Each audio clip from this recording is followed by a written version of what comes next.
of the draft. Your Hornets are doing well. How are things?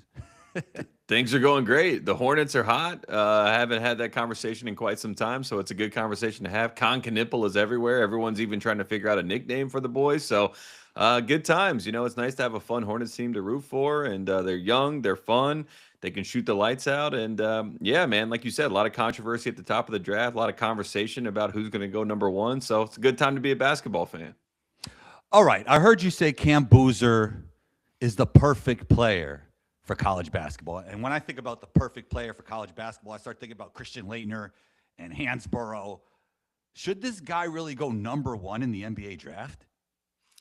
Yeah, it's a fair question. You know what I mean? And I think like to be the perfect player in college basketball does not mean that you're the number one pick per se. But I just think that with Cam Boozer, the reason why he's in that conversation is because he's just so steady and just so consistent and seemingly so perfect at fitting into whatever role you need him to fit into. And again, that doesn't mean that you're some transcendent piece that needs to be the number one pick. But when you have question marks with some of the other guys, as we've had with Peterson, I mean, Debansa has some questions as well, right? You just kind of get into this whole idea of what makes the most sense for whatever team ends up getting that number one pick. Let's say the Spurs, right? I mean, obviously like a 1% chance, but if they got the number one pick, we already have a franchise player. So someone like Cam Boozer can fit in. So it becomes like a fit conversation. Obviously, you want someone that is views himself as the number one pick. I think Cam Boozer views himself as the best player in the class. He's shown that at the college level, but the NBA is a different game, as we both know. So, I mean, it's hard to figure out how the puzzle pieces fit together. But I just think that I've seen a lot of people say that it's, out of the realm of possibility. And I do feel like it's still a possibility. And that's why, I've given him a little bit of credence and credit because he has just been so good for this Duke team and has not done anything outside of his comfort zone. And I think that's really impressive. And they continue just to do the right thing, make the right play. And he's a lot like Hansbrough in the sense that, like, you look up and you're like, man, he's got 19 and 10. It just kind of happened, he just dominates the game. So it's a very smooth way of being able to play, and it's fun to watch. I have a clear pick for number one, but I want you to put your GM cap on. Who would you draft number one? Yeah, my number one pick is I've been pretty consistent in this. I saw him in April. I think that was the last time that we talked at the McDonald's All American game. And for me, it's Darren Peterson. I'm a big Peterson fan. I know that maybe the wing position is always the coveted position, so I understand the AJ conversation. I know that Boozer is a bit of a big that's obviously can't slide down to the five. He's got a big enough body to slide down if he needed to, but more of a four. And Peterson is in this interesting position where I just find him fascinating from the sense that he's been playing off ball really at Kansas this year. So he's basically playing out of position and he's been able to contribute. I know he's had the weird conversation with, is he injured? What is going on there with sort of the I don't know, the angles that are being played and all this sort of stuff. But when he is a catch and shoot guy, he can contribute. When he is on the ball as a dominant figure on the ball, he can contribute. So for me, I just think Peterson is the one that really intrigues me. And I think he can be a franchise guy. I think at the number one pick, you're looking for a franchise guy. He's also looking for a franchise to be the franchise guy. So I personally would go for Peterson, but I could hear the argument out for AJ. I could hear the argument out for Boozer. I also think Caleb Wilson is going to be tremendous at the next level as well. So whoever gets him at number four, I think is going to be very happy. And I think there's a lot of teams that are going to be kind of licking their chops that they got such a talented guy at four. So I think all four of those guys are great. A friend of mine told me, who's very close to the program, that Darren Peterson is a 6'6" Kyrie Irving. Is that fair? I mean, I do like his finishing ability. I don't think we've ever seen someone, have that type of innate talent around the rim, especially when you think about Kyrie's size. I mean, for me, when Kyrie was coming out of that draft, I was a little bit concerned just because of his size. And I'm thinking to myself, he's going to get picked on defense. I don't know how he's going to translate to the next level. Then you watch him in Cleveland early on. You're just like, oh, yeah, no questions here. He is transcendent and he's very special. And you talk about the knack and the IQ. Obviously, Rod the God Strickland is his godfather. So he's got a little bit of that, New York moxie to him and obviously has that wisdom of being able to find his space, being able to find his points on the court where he can contribute and make big things happen. And Peterson, to me, I just feel as if he's almost getting a little bit too nitpicked at this point, and I do feel like he's going to be a really, really good player. I feel like that happens sometimes with the super talented guys like Anthony Edwards. There's a bunch of other guys. I feel like sometimes people hate on talent sometimes and they just want to find something, you know? Yeah, of course. And that, especially nowadays when we have so much film, we have so many people that are, contributing to the conversation. Obviously, when you're doing the draft, dialogue, you want to add something new. You want to try to find some other angle. And I think that also lends itself to a situation where people want to give, their hot take, so to speak. And I think that kind of is happening a little bit with Peterson. And Peterson being an Adidas kid, off the Nike circuit and, wasn't at Hoop Summit. You just kind of, he's almost been isolated just by kind of who he's associated with in general. And then you throw in the question marks about the hamstring, the body cramps, all this sort of stuff. It just lends itself to a larger conversation of like, are we sure he's the number one pick? But, I saw him earlier in the year, North Carolina, Kansas came to town in Chapel Hill. I was at that game. And Peterson just got 22 points with ease. And he's just a really special guard, a special talent. And I'm infatuated with what he can become. And I think he's going to fit better with the spacing in the NBA. Boozer or Caleb, who has the higher ceiling?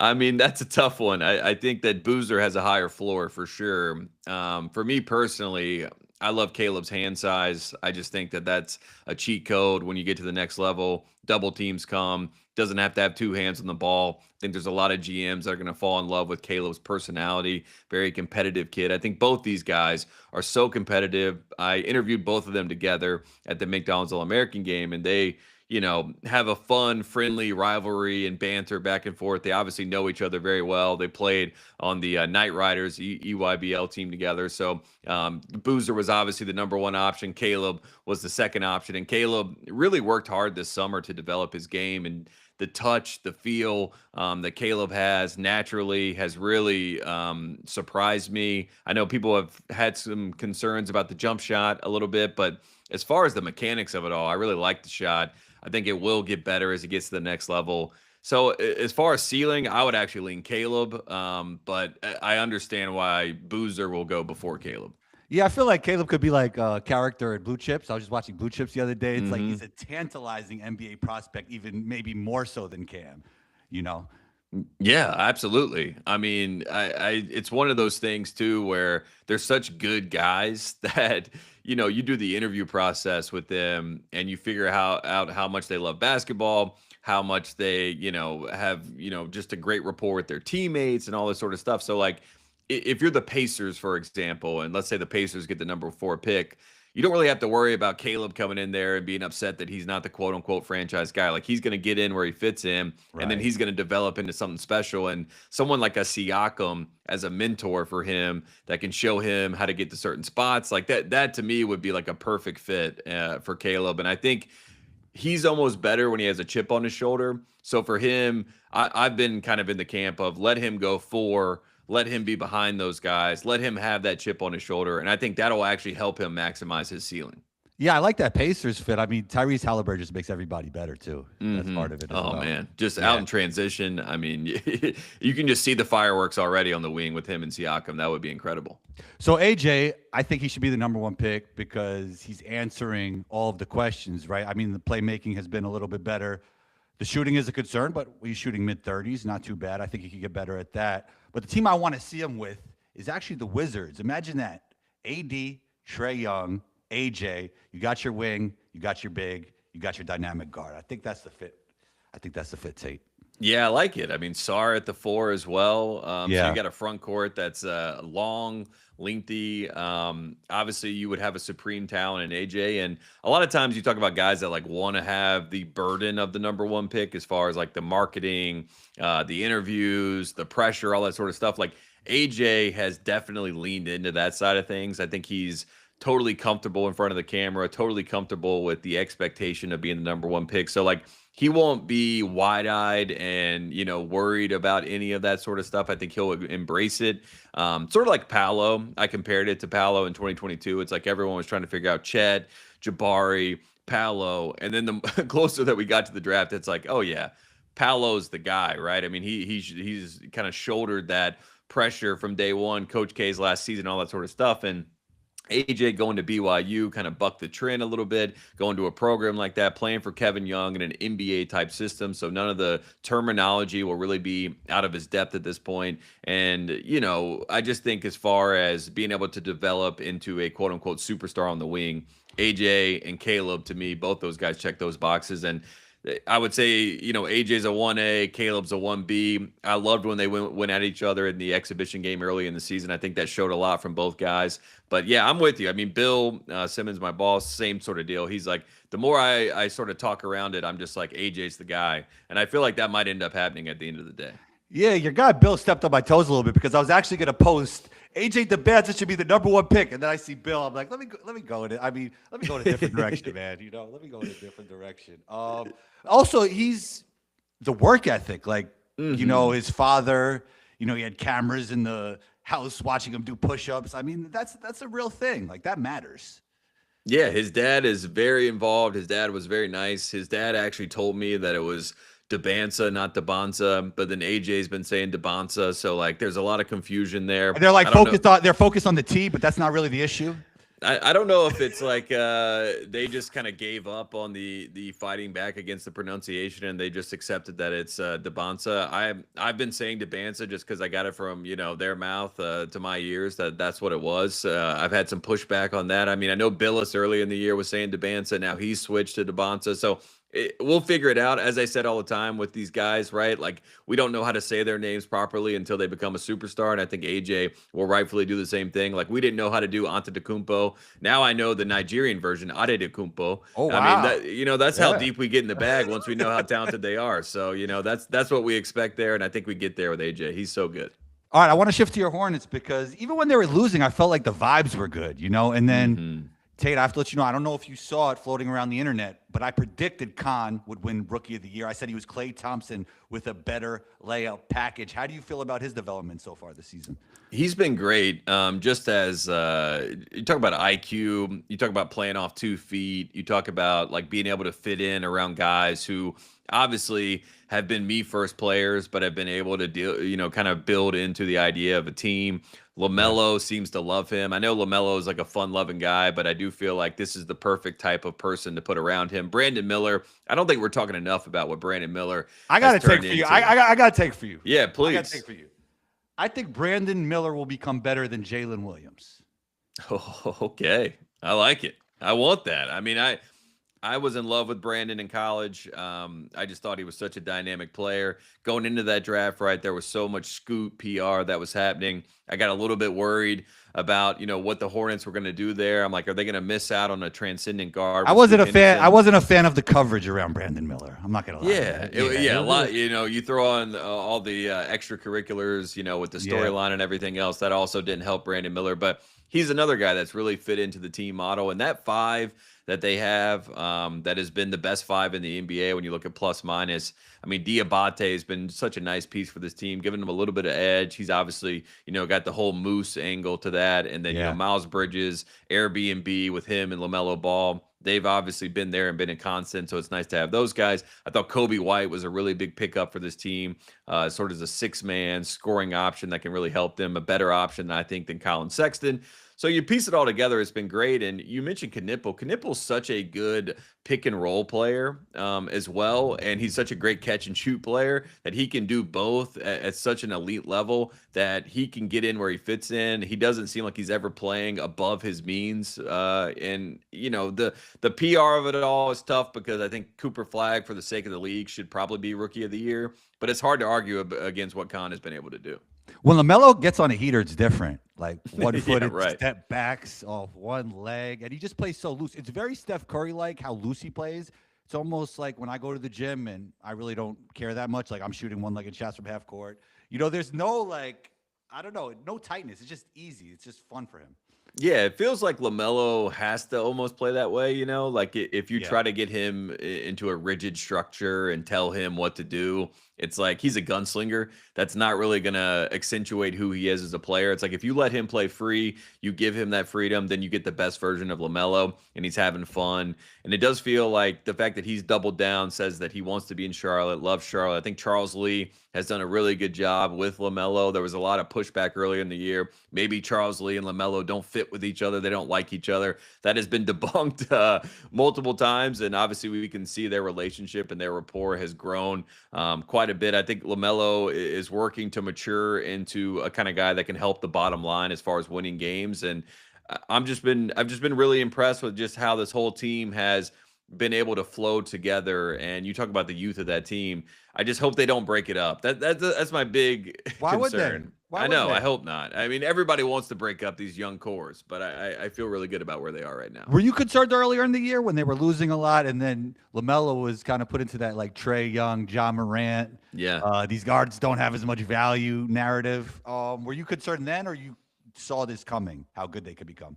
I don't know if I saw this coming. That would Okay. take a certain kind of foresight, and they'd probably hire me in a front office if I had that kind of foresight. But I will say that I just kept waiting for it to click. You just kept seeing the talent on the floor and how they seemingly fit together. And Knipple from day one was such a nice piece. And even honestly, over Summer League, when they won the Summer League, that was just such a different tenor to the Charlotte Hornets where like we don't win anything. Like I was celebrating that like a real championship because I'm like, man, there's actually some sort of growth here where you can believe that you got a winning mentality, a winning player in Knipple.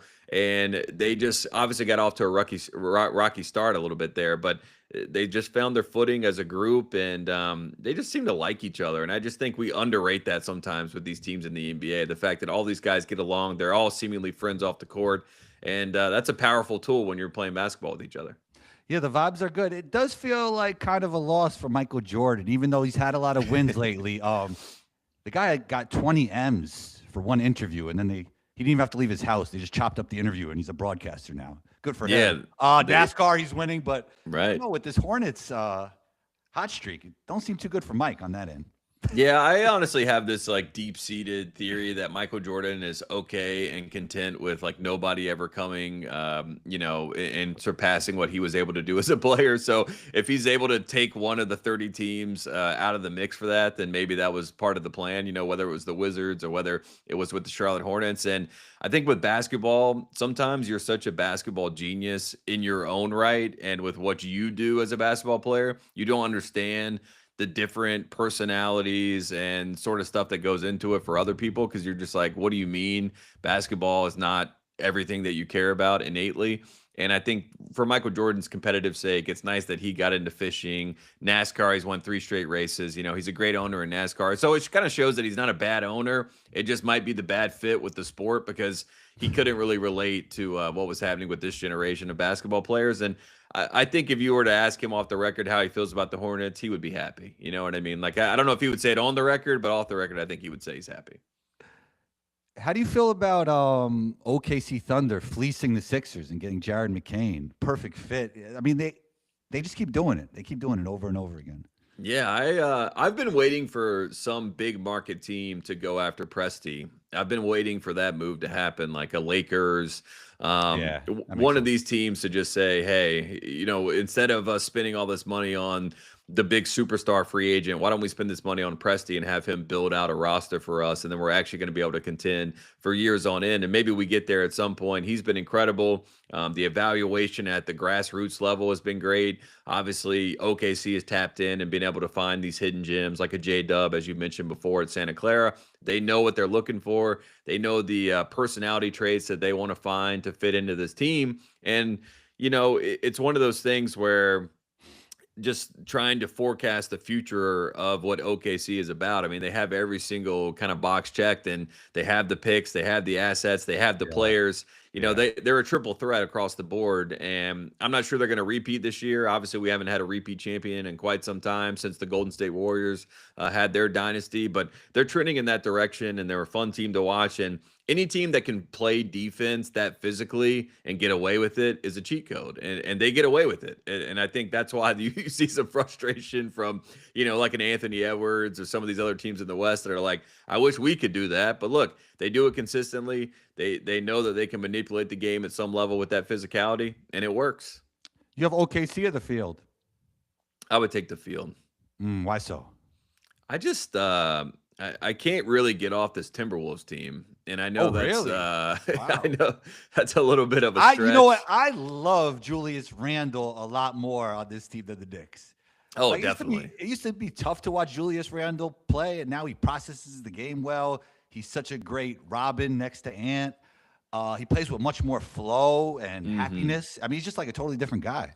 Yeah, they're I just for whatever reason I really like this group and McDaniels and Ant. I really like that combination. It kind of feels like I got in trouble for saying it was like a Jordan Pippen type situation, but I do feel like it does have that where you have a guy on the wing defensively who can really match up with anybody. I think Randall is a nice scoring, kind of backup option if Ant is getting thrown out of his game a little bit with double teams and things like that. And Gobert is just an enigma in his own way. And when Rudy is engaged and playing defensively at a high clip, this is a really dangerous team. And I do feel like they want to, crest into that next territory. They've been right there, knocked on the door. Maybe got there a little bit too early, but I think they did learn some lessons. So for me, obviously the Nuggets seem to be like the team that everyone goes to when they talk outside of OKC.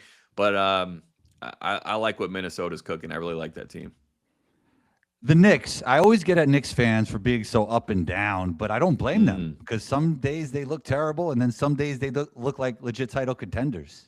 Yeah, it's I was interested at the trade deadline because the cat stuff seemed like it was boiling over a little bit. Yeah, he Obviously handled it cat well. By the way, he's handled it well. Yeah, he has. He's yeah, been yeah. playing some good basketball, and we're gonna see what they do in the postseason. I think that's gonna dictate what the next move is for this team. Do they need to go get someone else next to Jalen Brunson, in their opinion, like a Giannis, who seems like the go-to guy for them if they need to go find another superstar that can fit into that mix? Because in New York, as you and I both know, you can't just have one guy there that is the face. And Brunson has done a great job being that. And Cat obviously has been able to step in. He's been handling the criticism well for the most part. But if they need to go get another guy that can take them over the hump, maybe that happens in the offseason. But I'm excited to see what they do this year. Mike Brown, year one, is always a good storyline. A little too much smiling for the New York fans. I think that they don't like the smiling. But I think it's nice that they have somebody that I miss Tibbs. I love Tibbs. I'm a Tibbs guy. But I think this year I think they definitely get to the conference finals, and I hope they get over the hump and get to the finals. Tibbs is. It's interesting with the Tibbs situation because Tibbs brought no middle defense to the NBA basically, and then Mike Mhm. Brown brought it to the Knicks this year, and they started winning, and they're like, "Oh, great job, Mike Brown!" When Tibbs was the one who actually brought this to the NBA. Right. Yeah, they're like, congratulations, Mike. Great call by you. And I'm sure Tibbs is at home slamming the desk as he's watching it all play out. And I'm sure he's a little bit frustrated that yet again he is sort of the one that sets it all up and then he gets taken out of the equation. But I like Mike Brown. I think he's a really good guy. I think he's a good coach. I think he can relate to these players at a certain level. And this Knicks team, it's just nice to have the Knicks in the mix for real. It's not like an in theory Knicks. And Brunson, one of my favorite players in college, just thought he was a consummate winner, consummate professional. When he went to the NBA, there were a lot of question marks about what he was able to do. I think he picked up a lot of the tricks of the trade, and I guess tools would be the right word instead of tricks. But like he's got a little bit of that Luka. I can Yeah, manipulate a game if I need to, and he's right. been able to do that at a very high level. So I mean, I'm a big fan of Brunson. I think he's going to do great things, and yeah, I would love to see the Knicks in the finals. That'd be a win for everybody. Mini Luca, I love it. Let's stay in New York. St. John's. Do they have a chance to make a deep tournament run and actually win it all? Man, it's I love Rick Pitino as well, as you know, and Rick is Yeah. such a good coach. My problem with this team is that I mean, when the going gets tough, they don't seem to get tougher. They seem to kind of shut down, as we saw against UConn on the road. UConn came out, Terrace Reed kind of smacked Zuby Ejiofor in the face early in that game, and is dominating in the post. And it just felt like Zuby completely checked out of that game. And we remember last year, right, against Arkansas with John Calipari. RJ Lewis was incredible. Yeah. Win the Big East tournament. I thought that team was really going to make a run last year. And again, the going got tough. RJ seemingly checked out of that that game, and they were not the same team. So I'm a little bit worried about that happening again. The guard play is a little bit too up and down. Dylan Darling has been a nice piece for them. Ian Jackson offensively has been a nice piece at times, but the consistency as a group is really tough. I think they could be a second weekend team, but I feel like once they get into, Sweet 16, Elite Eight, I worry about, how far they can really go. So I don't think they're a title team, but I do think they have a chance to at least make a run to, second weekend, Elite Eight, something like that. I'm interested in hearing your perspective on this. As NBA prospects, how do you feel about Ian Jackson and Zuby?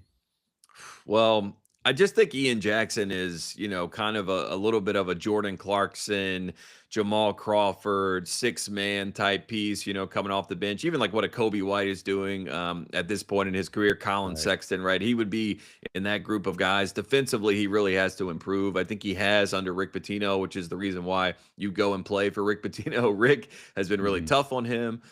So understandably so, because, defense is obviously such a big part of what Pitino tries to preach to these guys. So I think that's a big part of what he needs to do. If I were Ian Jackson's advisor, I would actually make him watch Chris Dunn. I would just give him Chris Dunn tape and just be like, this is what you need to watch to see how he defends on the perimeter, the ball pressure that he plays with. And then the offense is innate, it's natural. You have that. You have a knack for scoring. That's not going to be an issue at any level. But defensively, you have to really get there. So I would put more of that in Ian's, forefront and be like, focus on that. And then Zuby's just a little bit undersized, which is going to be a little bit of an issue. But you see a guy like Norchad Omir, right, who started Miami, also an undersized 6'7", 6'8" big man that's been able to carve out a role in the NBA. Now playing for the Clippers the other night, got some time, got some PT, so that was good to see. So maybe that's someone for him to model his game after. I'm not sure that they're first-round picks and maybe second-round steals, maybe guys you take to Summer League and they can find their footing. I think space will be great for Ian Jackson at the next level, but these aren't guys. I really thought RJ Lewis was going to be a guy that would end up, finding a role somewhere, and we'll see. He's still got time, still a younger guy. But yeah, I don't think they have like NBA quote-unquote, traditional prospects that are sitting on that roster. Speaking of the NBA, I want to take it to the NBA, the G League. What's the rules now? Like, you could just play in the G League and play in college basketball. Will LeBron James retire and go to Ohio State? I'm trying to figure this all out, Tate Frazier. Yeah, Charles Bediako, they finally shut that down. He did get a temporary restraining order and was able to play. Obviously, James Najee was the one at Baylor that broke everybody's brains. Drafted, I think, 31st and never signed an NBA contract. So that was the caveat that got him back to Baylor. Bediako had signed one, so they still were able to file an injunction because he was in the G League to get him in. The NCAA won that case, so I think we've stopped the madness for now. But like you said, if that didn't work and they lost that case, the NCAA, and it basically was like professional, basically 1-to-1 is how it was viewed, then we'd have an ABA NBA situation again, and college basketball would basically be their own version of the ABA, which I always joked about, but it was trending in that direction. But luckily, the NCAA won that case against Bediako, and I think that's going to nip that in the bud for now. The lines have always been blurred because overseas guys, they start playing pro very young, 17, 18, and they're getting paid, but then they come over here and play. And that was happening before all the transfer portal, NIL era, So it's always been blurred, especially from like an overseas perspective. And it does. I mean, Nate Oates got crushed for it, but he does make a very valid point where it's like we're basically punishing our domestic players and, it's helping the international guys. And I know the international guys hadn't signed an NBA contract. So again, they're always looking for loopholes. So that was the loophole for these guys. I mean, you look across college basketball, a Tess the Ritter, right? A freshman at Virginia, but he's 23 and he's from Belgium and he's been playing, Belgian basketball, pro basketball for quite some time. Luka Bogovac at North Carolina, who's been playing over in Montenegro for quite some time as a pro. I mean, there's a lot of examples across college basketball. They haven't been drafted. They haven't signed NBA contracts. So that is the reason why they're able to play. But then when we have guys who, went straight to the G League and, never signed a contract, we wouldn't let them come back. So it is a little bit harsher for our own domestic players, which is unfortunate. But we have to separate church and state, and those two things need to be a little bit different and obviously treated in the right way, in the right capacity, because it's going to get to the point where we have 30-year-olds coming back to college basketball and beating up on 18-year-olds. And I think we all want to avoid that as best we can. All right, let's finish here, Tate. Who's the greatest college basketball player of all time? Ooh, all time. It's a great question.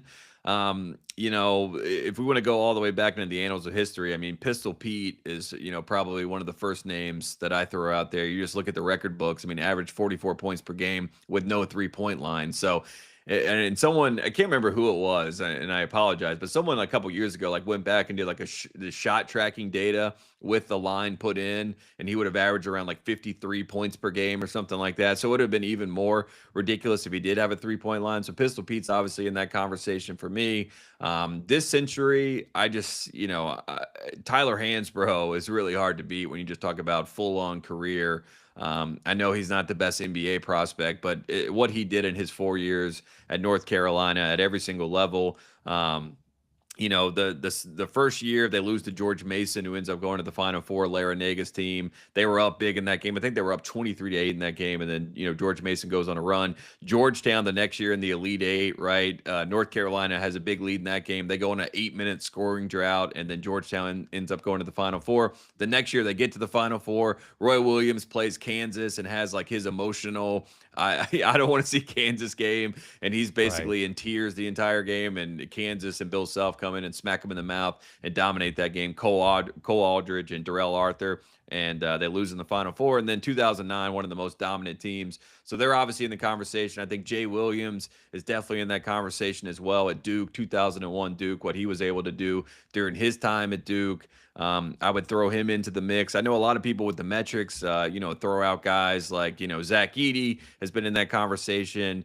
Cooper Flagg, what he was able to do last year, definitely in that conversation. Zion Williamson, Anthony Davis, right? We have some of those one and done guys that get into the conversation. I do feel like it's a grouping that all kind of like, I can hear your argument and I'll be okay to kind of understand that. I think Jalen Brunson is in that conversation for what he was able to do at Villanova, both as a freshman when they won in 2016 and obviously as a dominating force in 2018, even though DiVincenzo was so incredible on their actual title run. So those are all the names that kind of come to mind. Christian Laettner, obviously, in what he was able to do. I think Laettner is in that mix, and no disrespect to Duke, not bringing up Laettner earlier. He's obviously one. So, like, if I were to do my two guys, like 20th century, 21st century, I'd probably go Laettner. I'd probably go Hansbrough. And then if we could see those guys battle it out, that'd be a lot of fun. Yeah, I'd go with your first guy you named, Pistol Pete. And his game translated to the NBA very well. People shouldn't get misunderstood. He did average 30 one year, and he would have won a championship if he would have stuck with Bird that last year. I don't know. He just decided to retire. Yeah, he just couldn't. I mean, I feel like Pistol Pete is like one of those, his dad was so Press Maravich, was so, he was like the classic coach's son, where I know he loved the game of basketball, but it felt like one of those things where he probably never felt like he had the freedom of choice, with the game of basketball. He was just so naturally gifted at it. And growing up in North Carolina, you'd always hear these stories about like, Pistol Pete used to dribble 2 basketballs around the block here and all this sort of stuff. And like he used to dribble while he was at the movie, watching a movie, everything, right. All that stuff. Yeah, you just hear bouncing in the bed. Like all those stories you would hear all the time. So like he's just one of those guys where it's like, almost like Bigfoot or something. It's like folklore. It doesn't even seem like a real person. So he's just one of those stories that is incredible. And Press, going to LSU, getting the fact that he was able to use his son to get a head coaching job at a school like LSU just shows you how good Pete was as a player. So I think he and I bring him up. Kareem Abdul-Jabbar, also another name you got to throw out there. Always, I feel like every conversation in basketball, it's like for whatever reason we always forget about Kareem. Even though, arguably, and I think Michael Jordan has even said multiple times, like if he had to pick a GOAT, it would be Kareem, and I think that's very fair. So those two guys, Pistol Pete, Kareem Abdul-Jabbar, you can't go wrong with either one of those guys. Tate, thanks for taking the time. Give me 1 second to let this upload when you get off. But where can we find you on social media and everywhere else? Yeah, you can find me at Tate Frazier on X, Threads, Instagram, all the different places. Ringer Tailgate is the show I'm doing now. Van Lathan, Joel Anderson, a lot of fun on that show. Talking college football, talking all types of things in the offseason. So we've had a lot of fun with that.